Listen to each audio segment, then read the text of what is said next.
কাক ঘৃণা কৰিছে কাক ঘৃণা কৰা নাই এই কথাটোতো সময়হে ক'ব। কোনোবা মোক ঘৃণা কৰিবও পাৰে, মহেশ্বৰ বসুমতাৰী মোক ঘৃণা কৰিব পাৰে, কিন্তু মইতো তেখেতক সন্মান কৰোঁ। গতিকে ইয়াত আৰু ঘৃণাৰ ৰাজনীতি কৰি থাকিলে নহ'ব। বহুত দিন খং হ'ল, বহুত দিন হিংসা হ'ল, বহুত দিন ঘৃণা হ'ল, এতিয়া মৰমৰ ৰাজনীতি কৰিব লাগে। গতিকে এইটো বড়ো জনগোষ্ঠীয়ে কাক ঘৃণা কৰে নকৰে সেইটো পৰৱৰ্তী সময়ত চবেই দেখিবলৈ পাব। বড়ো জনগোষ্ঠীয়ে ঘৃণা কৰিব পাৰে, মই বড়ো জনগোষ্ঠীক মৰম কৰোঁ, সন্মান কৰোঁ, আৰু বড়ো জনগোষ্ঠীৰ কাৰণে আমি কাম কৰি আহিছোঁ আৰু কাম কৰি যাম। আৰু এতিয়া ৰাজনীতি যোগদান কৰাৰ পিছত অকল বড়ো নহয়, ইয়াত বিভিন্ন জাতি জনগোষ্ঠীৰ আমি কাম কৰিম। সকলোৰে ভাষা সংস্কৃতি নিৰাপত্তা পাব লাগিব, ভূমিৰ অধিকাৰ সকলো পাব লাগিব, আৰু আজি খেতি পথাৰখনৰ অৱস্থা ভাল হ'ব লাগিব, মহিলাসকল আজি সবলীকৰণ হ'ব লাগিব, নিবনুৱাসকল সংস্থাপন পাব লাগিব। এই গোটেই কামখিনি কৰিম বুলি ৰাজনীতি যোগদান কৰিছোঁ। আৰু 17 বছৰে তেখেতসকলে এই কামবিলাক নকৰিলে, সেইকাৰণে ৰাইজে অতিষ্ঠ হৈছে। আৰু এতিয়া প্ৰতিষ্ঠান বিৰোধী যিটো ঢৌ আপোনালোকে দেখিবলৈ পাইছে যে পশ্চিমৰ পৰা পূবলৈকে অকল যোগদানেই যোগদান, হাজাৰ হাজাৰ মানুহ যোগদান কৰিছে UPPLত।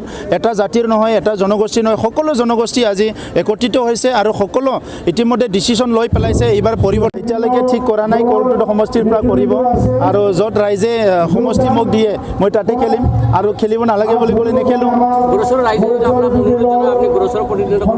নাই, এতিয়ালৈকে ডিচিশ্যন লোৱা নাই।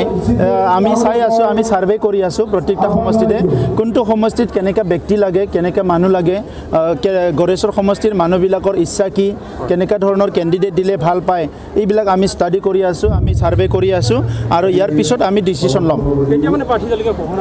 এইটো ইলেকশ্যন ডিক্লেয়াৰ হওক, ইলেকশ্যন ডিক্লেয়াৰ হোৱাৰ পিছত ক'ম। ইমানটো আৰু খৰ ধৰ কিয় কৰিব লাগে?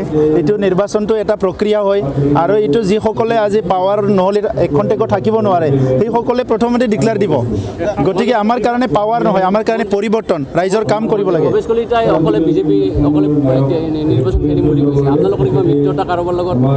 নাই, এতিয়ালৈকে তেনেকুৱা অফিচিয়েলি আমাৰ ডিছকাশ্যন কাৰো লগত হোৱা নাই।